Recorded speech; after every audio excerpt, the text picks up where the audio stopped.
My wife is in love with a bear.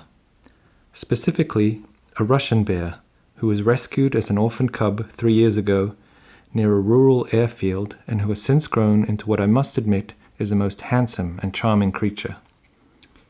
She watches him all day between all her various doings through a live cam as he slumbers, cavorts, or daydreams. She has learned all his different moods, from pensive to mischievous, and she knows who are his favorite and least favorite of the humans who arrive periodically to bring food and clean the enclosure. One thing I have gleaned from the raw footage I have seen is that this bear is incredibly intelligent and resourceful. Bored with his limited surroundings, he has still managed to create games for himself, pushing a large flat rock around the compound like a toy truck, or twisting a log into a hammock so that it becomes something resembling a rowboat. He loves resistance from the world and is visibly smiling when life pushes back against him in surprising ways, whether in the form of a large tire hanging from a tree or his favorite of all the humans, Andre.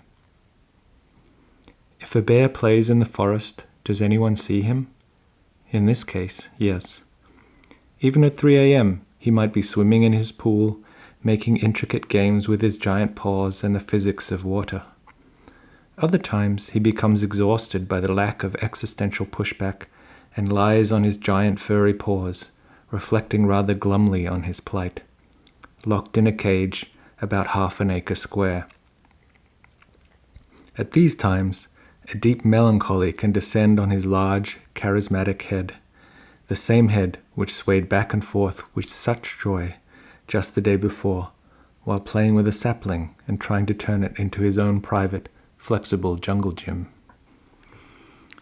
Even before COVID-19 hit New York hard, I felt there was something allegorical about this bear's life and the fact that we have access to it via new digital tools that simultaneously seem to open and close worlds. But now, as we move into the second month of stay-at-home orders and social distancing, it's impossible not to feel a strong kinship with this sensitive, trapped animal on the other side of the world. In some sense, we could not ask for a better quarantine coach or mentor in this bear, who, in an act of imaginative alchemy, manages to transform the base materials of a bleak Russian winter into a playground for his own fancy and delight. But the effort involved is clearly immense, and the come-down can be hard. Between the self-fashioned entertainment lies long stretches of what Walter Benjamin called empty, homogeneous time, a form of temporal measurement that the philosopher felt was an illusion compared to the full textures of historical experience. And yet the boredom of individual experience can indeed feel hollow and monotonous. Quarantine time is strange and queasy. Some days go fast, while the weeks seem to take months. Each day bleeds into the next, like a punctured bottle of cough syrup sopped up by a bag of cotton wool. Apparently we did not fully appreciate the extent to which daily routines and social interaction structures and recalibrates our sense of duration. Although the incarcerated, the unemployed, the aged, the monastic, the scholastically entrapped, and the addicted understand this brute fact instinctively. What should we call that feeling when the general structure of feeling begins to lose its structure? Boredom was considered a threshold experience by Martin Heidegger, the controversial German philosopher. He believed it was shot through with potential to wake us up from the numbing comfort of our distractions and deliver us into a more authentic relationship with the vertiginous miracle of being.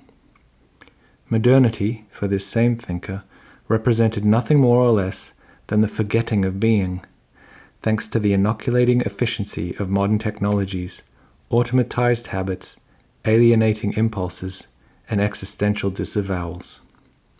Well, the sudden collapse of our social and economic system has jolted us out of this zombie-like daze.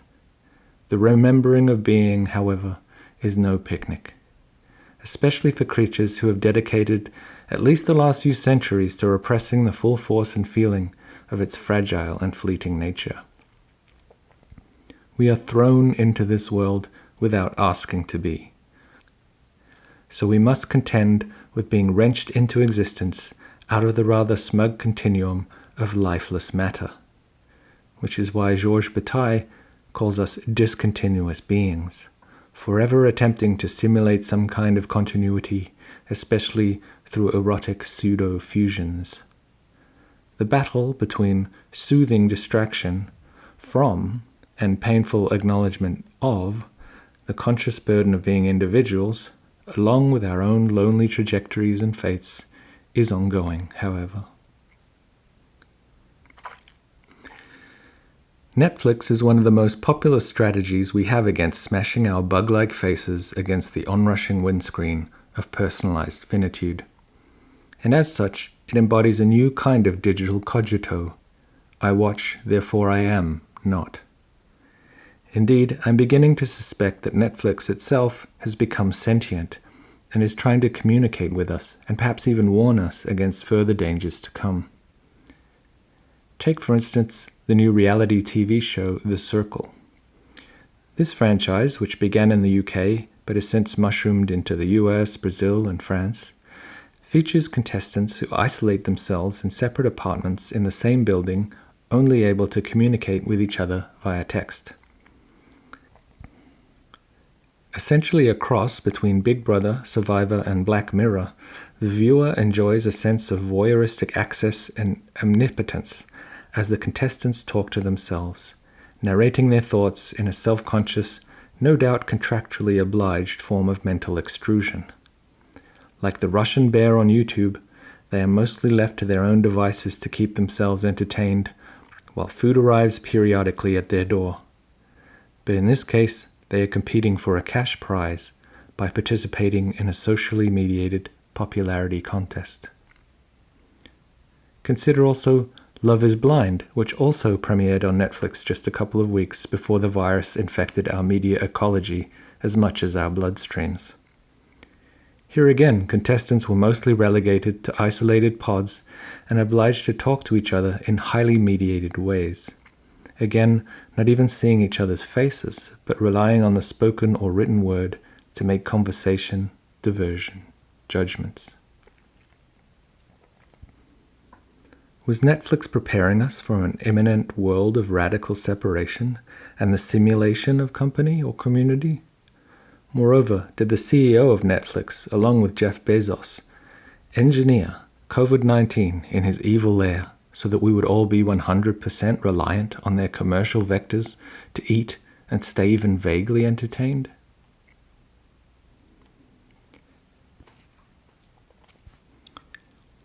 Being a college professor suddenly obliged to move my classes online, I've had a lot of time to reflect on the experience of trying to simulate some sense of togetherness in real time. It's like we had a premonition when we named the next generation Zoomers, isn't it? The Zoom room may be a reasonable facsimile of a seminar, but it lacks the palpable textures, material, mental, emotional, that only sharing an intimate sphere carved from the analog curves of the space-time continuum can provide. Indeed, this is another thing we have lost, at least in the medium term. The synchronicity of co-presence, the potential to be bored together and then leap across this boredom into a kind of infectious intellectual epiphany. The seminar is a privileged space where we attune to each other's moods on various registers and navigate these affective landscapes with the aid of social graces and conceptual compasses. As a result, few things are as depressing as a bad class. Conversely, few things are as exhilarating as a good one. Personally, I miss all those tiny, random, asymptotic encounters that inspired me to move to New York in the first place. This great city, already significantly hollowed out by neoliberal policies and the black mold of global capital, is now uncannily quiet, except for the sirens, which serve as a constant reminder that things are rapidly becoming medieval here in the Plagopolis. Suddenly, even the most rote, phatic, and alienated of daily exchanges seems utopian to me, or rather Arcadian, lost, like the Garden of Eden. From out of my living room window, I can see the El Dorado, which along with the Dakota, the San Remo, and the Beresford, is one of the most expensive and exclusive apartment complexes in this part of the city. There are about 20 floors and at least 100 different dwellings. Judging by the lights, only one apartment is currently occupied.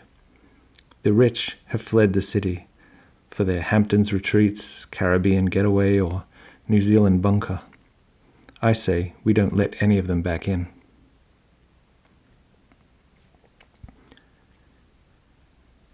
Due to my own now common paranoia about enclosed, potentially infected spaces, my apartment has suddenly become a 9-story walk-up. Good exercise, at least. Although I have been doing my part to flatten the curve by staying inside my 1-bedroom apartment as much as possible, only scurrying to the park once or twice a week around dawn to remember what the outside world looks, feels, and smells like. The last time I went downtown was to retrieve some items I needed from my office after being told that all university buildings were being closed for an unspecified amount of time. This was only a few days after New York City officially went on pause, closing all restaurants, cafes, bars, and other inessential establishments. As long as my neurons hold out, I will not forget the epic, apocalyptic flavor of this walk. 70 blocks south and then back again, since I was not willing to risk the subway. It was like a cross between the Odyssey and I Am Legend. The streets were eerily deserted except for the occasional homeless person or stranded tourists wandering about dazed. I could stroll down 7th Avenue, no problem. Everything was shuttered. Even Times Square was empty except for an illegal gathering of 30 or so religious zealots, punctual as always, declaring the end of the world through a megaphone and the subsequent need to repent. One of these modern-day millenarians even had a crucifix over his shoulder that he was dragging along the pavement. The scene felt especially pathetic, as it was clear that any heaven-bound souls had already been raptured, and we were all the remnants, left to fend for ourselves on the streets, no matter how devout we may feel ourselves to be. Watching this scene, I caught the eye of a homeless man wearing a World War I gas mask, and we both shrugged in a moment of bleak amusement. Meanwhile, the giant billboards continued to play slick and fashionable commercials around us. Models the size of skyscrapers beckoned the now vanished crowds to a Shangri-La of perfectly tousled hair, designer jeans, and Calyptian promise. While I have read almost every book by J.G. Ballard, nothing prepared me to be standing almost alone in the sudden ruins of an already indecipherable culture. Enigmatic, shimmering gods and goddesses beckoned to me with a kind of sadistic, or at least uncomprehending glee.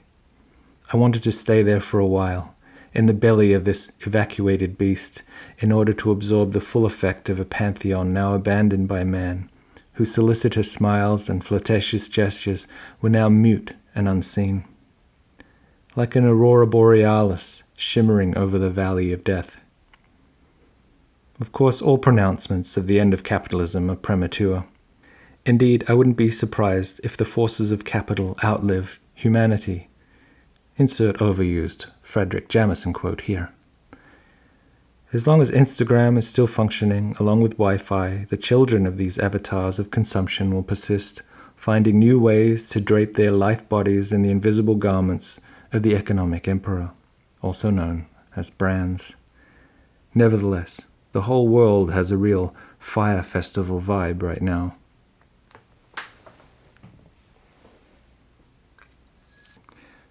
The virus has infected my dreams, so I'm even afraid to socialize onerically. Clicking around online, it seems I'm not the only one. Even in the creative, compensatory theaters of the slumbering unconscious, we are practicing metaphysical distancing just to be safe. What an incalculable loss. Last night, I had a dream where I was wandering through a field hospital at night. Hundreds of beds literally out in a field full of patients struck down by the virus. For some reason, I wasn't scared of being infected, wandering between the beds in the moonlight.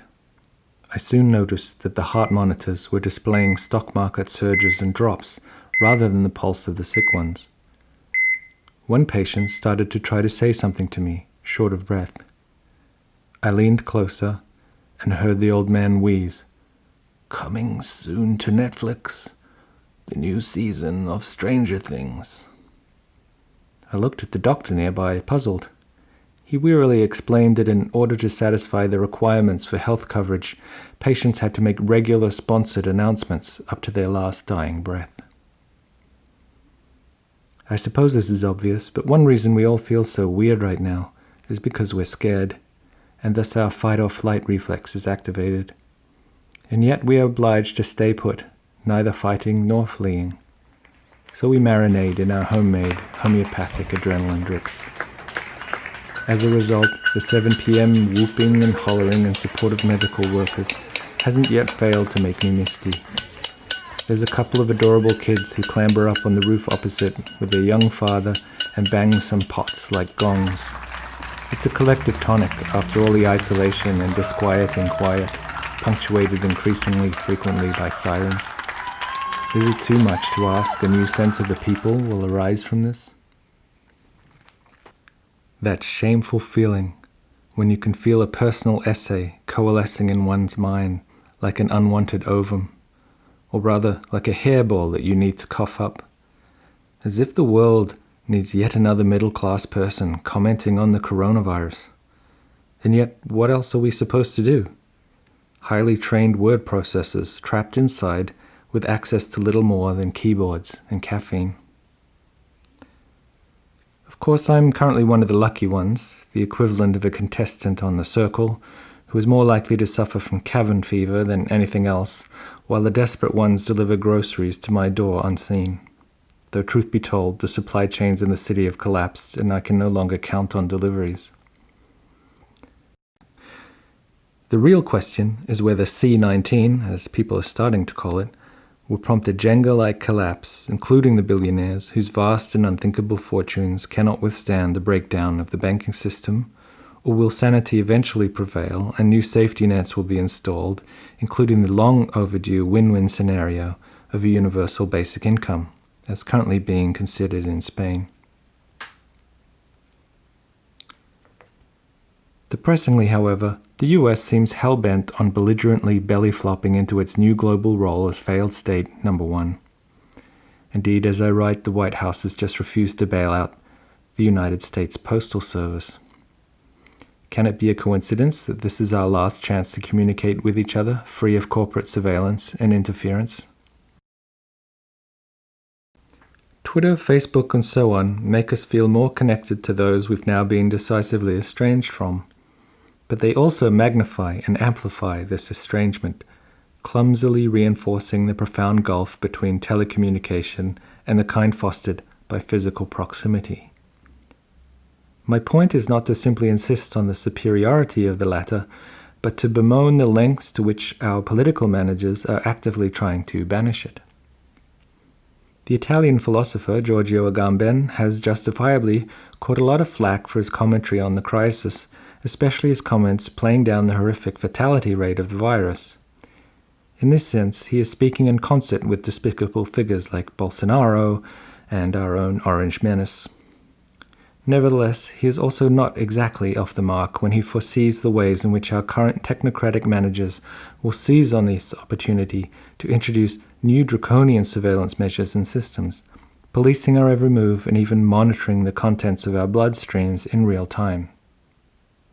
Agamben writes, quote, "The epidemic has caused to appear with clarity is that the state of exception, to which governments have habituated us for some time, has truly become the normal condition. There have been more serious epidemics in the past, but no one has ever thought for that reason to declare a state of emergency like the current one, which prevents us from even moving. People have been so habituated to live in conditions of perennial crisis and perennial emergency that they don't seem to notice that their life has been reduced to a purely biological condition and has not only every social and political dimension, but also human and affective. A society that lives in a perennial state of emergency cannot be a free society. We in fact live in a society that has sacrificed freedom to so-called reasons of security and has therefore condemned itself to live in a perennial state of fear and insecurity." End quote.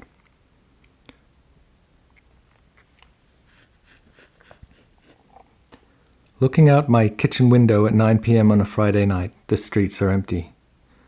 Normally, a throng of people would be crisscrossing my vision, on foot, on bikes, and cars. But now I see only the occasional delivery guy or emergency vehicle. Even the 24-hour bodega on the corner, which has always been my beacon in the dark, my well-lighted place, is closed. But then suddenly, a swarm of people flurry past. A renegade group of cyclepunks are taking advantage of the empty roads and going on a nocturnal joyride, complete with skull masks and pirate flags. My heart skips a beat. I know that I should be tut-tutting these youngsters high on adrenaline and Mad Max movies, but the truth is my spirit flies out to them, with them. Somehow they are different to the libertarians, brandishing machine guns on the steps of state parliaments demanding that we reopen the economy. These steamless steampunks seem to me more like angels or Valkyries of a post-carbon future, even as they risk spreading the infection in their wake. "The great god Pan is dead," announced the Egyptian sailor Thamos 2,000 years ago. "Long live Pan," I whispered to the window, embarrassed at my fey references in a time of real crisis. To be clear, I confess this moment of romantic transport not to question the importance of social distancing at this moment, but to also register the detrimental effects on our spirits, our bodies, and our sense of sensual potential. For while it is to be applauded that great cultural institutions and esteemed archives are putting almost infinite hours of entertainment, distraction, and edification online for free, this won't compensate for the losses of naive gatherings, contact, closeness. People are already noting how they watch a TV show from last year and are appalled at how closely the characters interact. Moreover, we've had access to exponential zettabytes of human output for years now. That's not where the vitality of our existential potential adheres.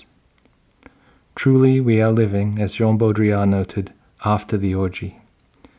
With the exception of the 1%, presumably, who are still having eyes-wide-shut sex parties on their private islands with Ukrainian escorts who have all been medically pre-screened.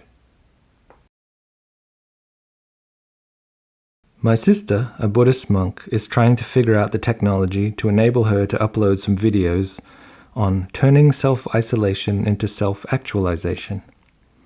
This reminds me of the old Zen saying, "Don't just do something, sit there." Certainly this is a lesson we could all learn at this time, still tyrannized as we are by the compulsion to be productive. Agamben was previously famous for redefining the classical notion of bare life, or Zoe, which is an ontological condition preceding all biopolitical codings. In simpler terms, it is a naked form of existence which has not yet been captured, processed, and sorted into the various categories on which society depends: citizen, barbarian, slave, alien, and so on. Refugees are a spectre haunting this bureaucratic system because they threaten to overwhelm it. In their fleshy striving to persist, they are a form of bare life that disturbingly reminds all of us that we are all potentially, literally, in the same boat. And if there is one crucial lesson the coronavirus has taught us, is that the whole world is an infectious, claustrophobic cruise ship. All the neoliberal economic policies and structures that enabled just-in-time capitalism are what also set the perfect conditions for this just-in-time apocalypse, since there was no contingency planning, no stockpiles, no emergency backup resources. There was merely the ongoing plundering of bare lives barely able to make a living because the rich are, stupefyingly, somehow not rich enough yet.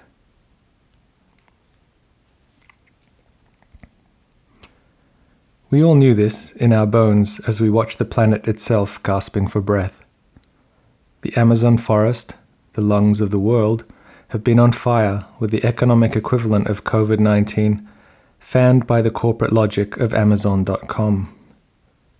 and yet we wrung our hands impotently, hoping the next generation, or preferably the one after that, would have to deal with the real consequences.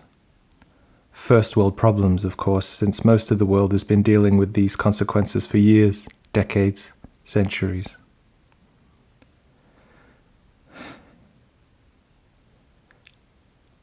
Which brings me back to my Russian bear.